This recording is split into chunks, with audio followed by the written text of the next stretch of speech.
Item. SCP-061. Object Class. Safe.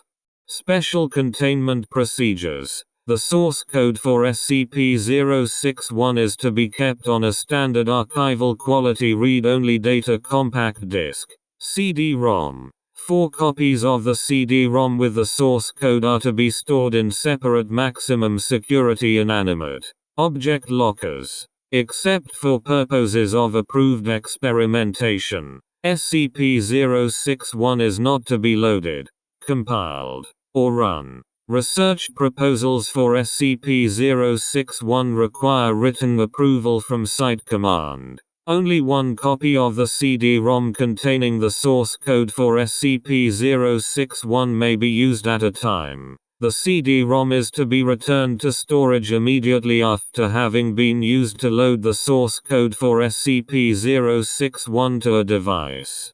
SCP-061 must never be loaded, compiled, or run on any device which has a connection to the Internet, either directly or via another device. SCP-061 must never be loaded, compiled, or run on any device which is physically capable of wireless connectivity, regardless of whether that connectivity is in use.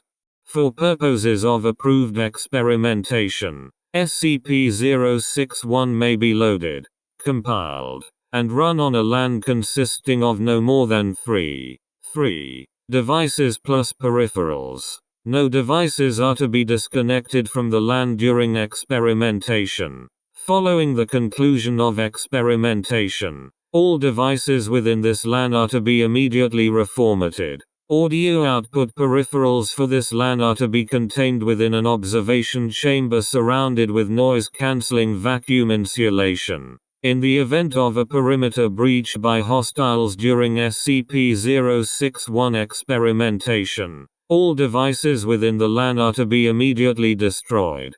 Description: SCP-061 is an acoustic computer program being developed by SCP researchers with the intent of producing successful countermeasures to similar programs being developed by governments and individuals around the world. Inspired by research on data expunged, SCP Command saw both the potential and harm in the ability to control the brain functions of other human beings. Laymen understand that music can elicit certain emotions and memories, or various sounds can elicit fear and excitement by simply being heard.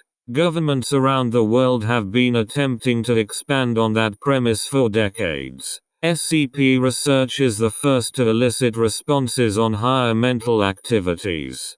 Parts of the brain affected by SCP-061 differ from those stimulated by data expunged, or by subliminal messaging. Instead of acting on parts of the brain that are thought to be in control of the subconscious, acoustic frequencies produced by SCP-061 intercept conscious thoughts as they are produced and replace them. Instead of a suggestion, the human hearing center bisects the conscious thinking mind of the frontal lobe with the motor control cortical homunculus of the brain.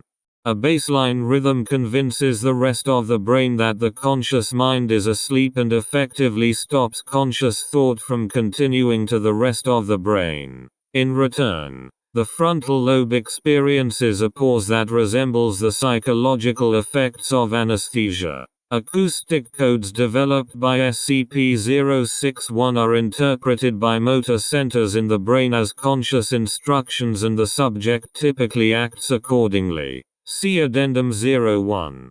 Subjects will normally have a blank facial expression while under the influence of SCP-061. They are not responsive to attempts at conversation and express no desires, such as hunger or interest in sexual advances. Though all commands are followed without question, the effects of the auditory control cease once the subject is no longer able to hear the program. Most test subjects report being unable to remember the actions they performed while under control, but a few have experienced the effect of watching helplessly as their body acted against their will.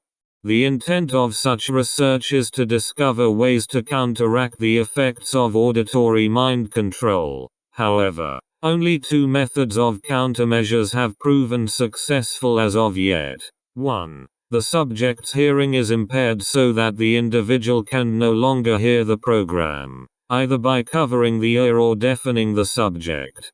2. The program itself sends a coded instruction to the hearing center of the brain, permanently shutting it down. Though the ear continues to hear, there has been no progress in finding the proper code to reboot the hearing center of the brain.